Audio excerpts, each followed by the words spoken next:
जय गजानन मंडळी, आज मी तुम्हाला दाखवणार आहे लिंबाचं लोणचं। त्याच्यासाठी आता आपल्याला असे ताजे लिंब घ्यायचे आहेत। लिंब ताजे हवे आणि त्याच्यावरचे डाग वगैरे काही नको। तर हे लिंब असे आता धुवून स्वच्छ करून घेतले आहेत। आपण पुसून घेऊया ते कॉटनच्या कढईत पाणी ठेवलं आहे। आपण पाण्यावर स्टँड ठेवला आहे। स्टँडवर एक गाळणी ठेवली आहे, त्याच्यावर लिंब ठेवले आहेत। आता हे असे याच्यावर झाकण ठेवून वाफवून घेऊया। झाले लिंब वाफून। आता गॅस बंद करूया आणि आता हे चिरून घेऊया।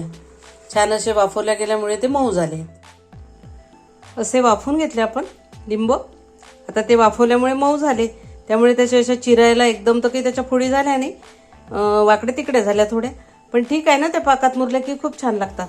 चिरायला गेले की त्यातला रस असं बिया काढून घ्यायच्या आणि तो गर आणि फोडी असं मीठ लावून ठेवायचं। त्याला 10-15 मिनिट मीठ लावून ठेवलं की त्याला छान असं पाणी सुटते आणि मग त्याच्यात आपण मसाले घालूया। आता त्यात मसाले बघूया कोणते पाहिजे। तर त्याला काही खूप मसाले नको, गूळ पाहिजे। जेवढे लिंब आहे तेवढा पण गूळ घेऊ शकता तुम्ही, गोड आवडत असेल तर।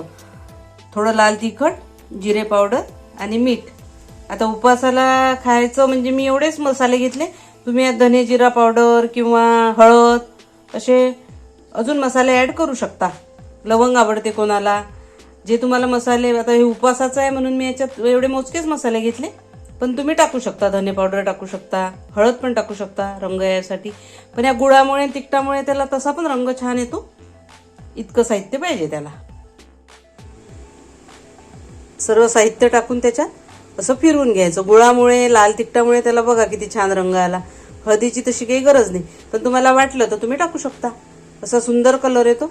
आता आपण हे असं कमी गॅस करून हे करायचं, त्याला गुळाचा पाक सुटेपर्यंत 10 मिनिट शिजून घ्यायचं। बघू शकता मैत्रिणींनो तुम्ही, काय सुंदर झालंय आपलं लोणचं। कलर बघा किती छान आलाय। आणि उपवासाचं असल्यामुळे तुम्ही उपवासाच्या दिवशी पण खाऊ शकता आणि तसं पण खाऊ शकता। अगदी छान चटपटीत लिंबाचं लोणचं आपलं तयार झालेलं आहे। असं एक कंटेनर स्वच्छ करून उन्हात वाळून त्याला थोडी धुनी द्यायची हिंगाची आणि त्यात भरून ठेवायचं। इतकं कमी साहित्यात आणि झटपट होणारं लोणचं आपलं तयार झालं। बघू शकता तुम्ही।